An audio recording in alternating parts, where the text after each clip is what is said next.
कावेरी जी के पति का देहांत हुए काफी वक्त हो गया था। कावेरी जी की 3 बेटियां थी, ईशा, मोहिनी और सुहाना। तीनों ही काफी होशियार और नौकरी करने वाली थी, लेकिन उन तीनों से कावेरी जी इतना प्यार करती थी कि उनकी शादी की उम्र होने पर भी उन्हें पराये घर भेजने का उनका मन ही नहीं हुआ। अरे तुम तीनों मेरे कलेजे का टुकड़ा हो। जब भी तुम्हारी शादी के बारे में सोचती हूँ ना, बड़ा डर लगता है। सही कहती हो मम्मी, हम भी आपसे बहुत प्यार करते हैं। हाँ, मम्मी पापा की जाने के बाद अब बिल्कुल अकेली हो गई हैं। और मम्मी, अगर हम तीनों शादी करके चले गए तो आपका ख्याल कौन रखेगा? लेकिन अपनी खुशी की वजह से मैं तुम तीनों को बिना शादी के भी तो नहीं देख सकती ना बेटा। समाज के हिसाब से देखे तो यह भी गलत होगा और मैं ऐसा कुछ नहीं चाहती। लेकिन तुम तीनों से दूर होने के बारे में सोचती हूँ तो अजीब सा लगता है। लेकिन मम्मी, हम आपको इस तरह अकेला छोड़कर नहीं जा सकते। एक काम करते हैं मम्मी, शादी के बाद ना आप मेरे साथ मेरे ससुराल में चलना और मेरे साथ ही रहना। अच्छा, और तेरी सास मुझे रहने देगी तेरे ससुराल में? अरे बेटा, वहाँ ऐसा नहीं होता। बेटी की माँ कभी अपनी बेटी के ससुराल जाकर नहीं रह सकती।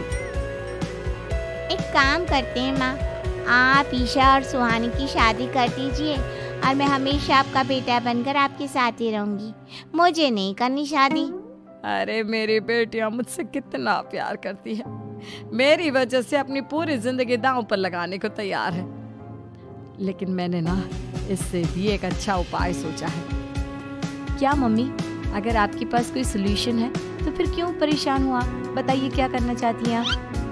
मैंने सोचा है कि अखबार में इश्तिहार देकर तुम तीनों के लिए 3 घर जमाई दामाद ढूंढ लूंगी। वैसे भी नौकरी तो तुम तीनों अच्छे से कर लेती हो, कमा भी अच्छा खासा लेती हो। कोई भी लड़का तैयार हो जाएगा तुमसे शादी करने के लिए। अरे मम्मी, ये हुई ना बात। इससे हमें आपसे दूर भी नहीं जाना पड़ेगा और आपको अकेला भी नहीं रहना पड़ेगा। हाँ मम्मी, ये बहुत अच्छा तरीका है। मैं तो कहती हूँ आज ही अखबार में ऐड निकलवा देते हैं। बिल्कुल, आज ऑफिस जाते वक्त मैं ये काम कर दूंगी। और कुछ ही दिनों के बाद कावेरी जी को 3 घर जमाई दामाद विवेक, सुमित और अविनाश मिल जाते हैं और वो उन तीनों लड़कों से अपनी तीनों बेटियों की शादी करवा देती है। शादी के कुछ दिन के बाद, अरे अब शादी हो गई, छुट्टियां खत्म, तुम तीनों जाकर नौकरी करो, कुछ काम करो। अरे मम्मी जी, कमाल करती हैं आप। अब घर जमाए इसलिए थोड़ी ना बनाए कि हम बाहर जाकर नौकरी करें। मम्मी जी, मेरा तो घर जमाई बनने का मकसद ही यही था कि कमाने वाली बीवी मिल जाए। बाहर जाकर काम करने से तो मेरा दिल घबराता है। घर का कोई काम है तो बता दीजिए मुझे। अगर ऐसी बात है तो शाम का खाना बनाओ। मेरी बेटियां नौकरी से थकी हारी आती है, अब नौकरी नहीं कर सकते तो कोई बात नहीं, घर का काम करो तुम लोग। मैं तो घर का काम करने में बहुत खुश हूँ। बस ये बाहर धूप में निकलना, रास्ते में जाना, नौकरी करना, ये सब मुझसे नहीं होता। बिल्कुल ठीक कह रहा है सुमित। अरे गर्मी में, बारिश में, सर्दी में घर से निकलकर जाना और उधर बॉस की चिक चिक सुनना, इससे बढ़िया तो ये है कि मैं घर में झाड़ू पोछा कर लूं। ठीक है, फिर तुम झाड़ू पोछा करना। अविनाश शाम का खाना बनाएगा और विवेक तुम सुबह का नाश्ता और खाना बनाओगे। मेरे तीनों दामाद घर संभालेंगे और बेटियां नौकरी करेंगी। अगले दिन सुबह के बाद, मम्मी मुझे ऑफिस के लिए देर हो रही है, नाश्ता चाहिए। अरे उस विवेक से कहा तो था कि सुबह का नाश्ता उसे उठकर बनाना है। अभी जाकर देखती हूँ क्या कर रहा है विवेक। अभी तक सोया हुआ है क्या? सुबह के 10 बज गए हैं। सोने दीजिए ना मम्मी जी, क्या हमेशा हिटलर की तरह हाथ में डंडा लेकर खड़ी रहती हैं। मैंने कहा सीधे उठकर खड़े हो जाओ और जाकर नाश्ता बनाओ। लेकिन मम्मी जी, बिस्तर में से निकलते ही कोई नाश्ता कैसे बनाएगा? 2 मिनट, वॉशरूम जाकर आता हूँ। बिल्कुल नहीं, सीधे रसोई में पहुँचो, मेरी बेटी को ऑफिस जाने में देर हो रही है। कुछ देर के बाद, हे भगवान, दोपहर के 12 बजे हैं लेकिन घर इतना गंदा पड़ा है। सुमित से कहा था मैंने समय पर झाड़ू पोछा कर देना। सुमित, कहाँ हो तुम? क्या हुआ मम्मी जी? सुबह की चाय तो पीने दीजिए, आप भी हद करती हैं, चिल्लाती ही रहती है। ये सुबह की चाय है या दोपहर की चाय? अगर तुम 12 बजे उठकर सुबह की चाय पियोगे तो क्या शाम का खाना रात के 3 बजे खाओगे? मम्मी जी चिल्लाइए मत, बताइए बात क्या है। अरे 12 बज चुके हैं, अभी तक झाड़ू पोछा नहीं हुआ, घर में देखो कितनी गंदगी है। अच्छा, तो आप इसलिए परेशान हैं। ओ क्या है ना मम्मी जी, आज मेरे हाथ में दर्द हो रहा है। रात को उल्टी करवट से सो गया था, हाथ हिलाया भी नहीं जा रहा। कौन से हाथ में दर्द है दामाद जी? इस सीधे हाथ में मम्मी जी, हाथ हिल भी नहीं रहा है। विवेक, सुन लिया तुमने? सुमित के हाथ में इतना दर्द है कि बेचारे का हाथ भी नहीं हिल रहा।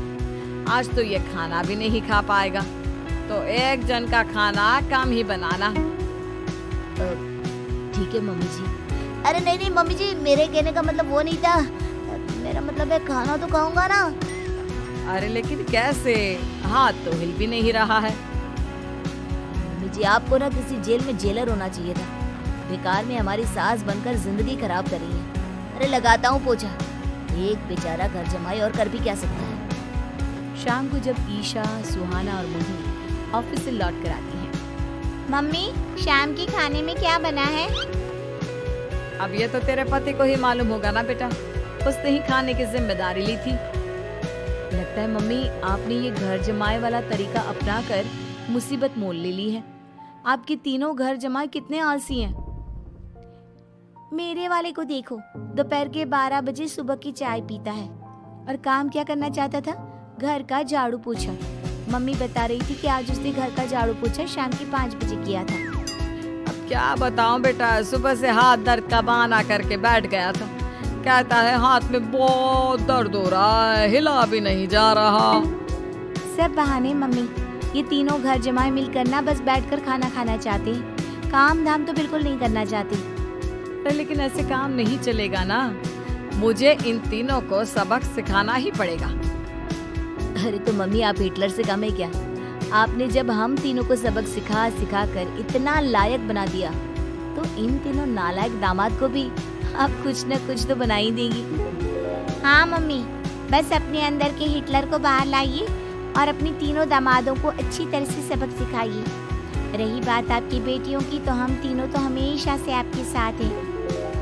अरे लेकिन बेटा इस काम के लिए तुम तीनों को मेहनत करनी पड़ेगी। कैसी मेहनत मम्मी? ऑफिस में तो वैसे ही बहुत मेहनत करते हैं हम तीनों। अरे प्रेग्नेंट हो जाओ, प्रेगनेंसी का बहाना बनाकर कह दो कि तुम तीनों ने नौकरी छोड़ दी है 2 साल के लिए, और जब घर में खाने के पैसे नहीं होंगे तो अपने आप काम पर जाएंगे ये तीनों। वाह मम्मी, क्या आइडिया दिया है। मैं तो कल ही जाकर कहने वाली हूँ कि मैं प्रेग्नेंट हो गई हूँ। फिर देखना कैसे मेरा पति अविनाश भाग कर काम पर लग जाएगा। और फिर 2 दिन के बाद, सुमित मैं ना प्रेग्नेंट हूँ और इसलिए अगले 2 साल के लिए मैंने अपनी जॉब छोड़ने का फैसला ले लिया है। विवेक, पापा बनने वाले हो तुम। अब से ना तुम्हें ऑफिस जाना होगा, क्योंकि मैं तो 2 साल के लिए छुट्टी पर चली गई हूँ। अविनाश, अब तुम्हें जिम्मेदारी संभाल लेनी चाहिए, वरना ये घर कैसे चलेगा। हम दोनों मम्मी पापा बनने वाले हैं। लेकिन कावेरी के तीनों आलसी दामादों पर अपनी बीवियों की बात का कोई असर नहीं हुआ। धीरे धीरे कावेरी जी को चिंता होने लगी, क्योंकि उनके प्लान के हिसाब से तीनों बेटियों ने ऑफिस जाना बंद कर दिया था। आखिर क्या तरीका अपनाएंगी कावेरी अपने आलसी दामादों को काम करना सिखाने के लिए? जानने के लिए सुनिए इस कहानी का